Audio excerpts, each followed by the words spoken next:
Bangladesh securities and exchange commission আমরা দেখেছি যে অতীতে ফ্যাসিস্ট আমলে যারা নিয়োগ পেয়েছেন তারা দলান্ধ এবং অসৎ এইসব ব্যক্তিবর্গকে নিয়োগ দেওয়া হয়েছে।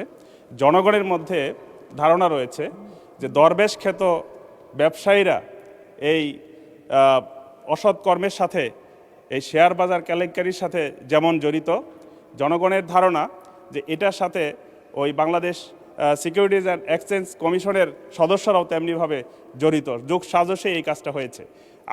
আমার প্রশ্ন হচ্ছে যে ভবিষ্যতে ফ্যাসিস্ট সরকারের নিয়োগের নীতিমালা অনুসরণ করে দলান্ধ ব্যক্তিদেরকে এখানে নিয়োগ দেওয়া, অসৎ ব্যক্তিদেরকে নিয়োগ দেওয়া হবে কিনা, এবং যারা ওই ফ্যাসিস্ট সরকারের আমলে এই বাংলাদেশ সিকিউরিটিজ অ্যান্ড এক্সচেঞ্জ কমিশনের কর্মকর্তা ছিলেন তাদের বিরুদ্ধে কোনো ব্যবস্থা নেওয়া হবে কিনা। ধন্যবাদ মাননীয় স্পিকার।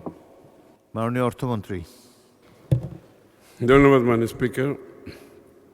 ইতিমধ্যে বিগত সিকিউরিটি এক্সচেঞ্জ কমিশনের চেয়ারম্যান সহ অন্যদের বিরুদ্ধে মামলা এবং তদন্ত চলছে।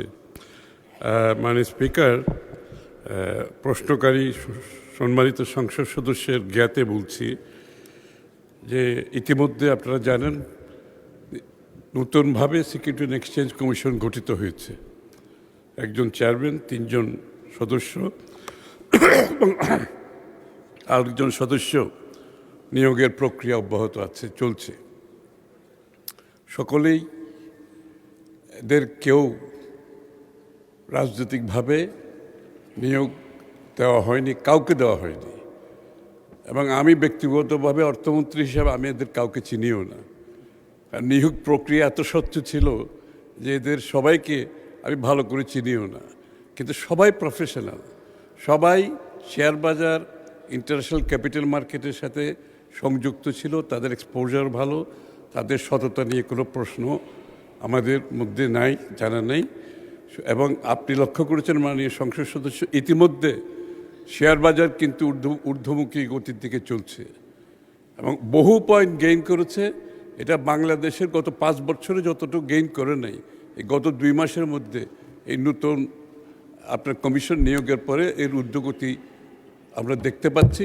এবং শেয়ার বাজারে সত্যতা আসার কারণে, শেয়ার বাজারের উপর মানুষের আস্থা ফিরে আসার কারণে এটা হয়েছে।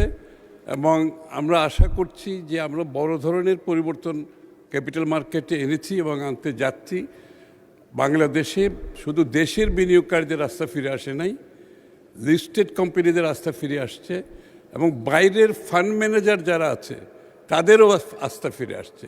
ইতিমধ্যে বিশ্বের বিভিন্ন Hong Kong, new York, London stock market থেকে ফান্ড ম্যানেজাররা বাংলাদেশে আসতে শুরু করেছে এবং অংশগ্রহণের ইন্টারেস্ট দেখাতে আরম্ভ করেছে।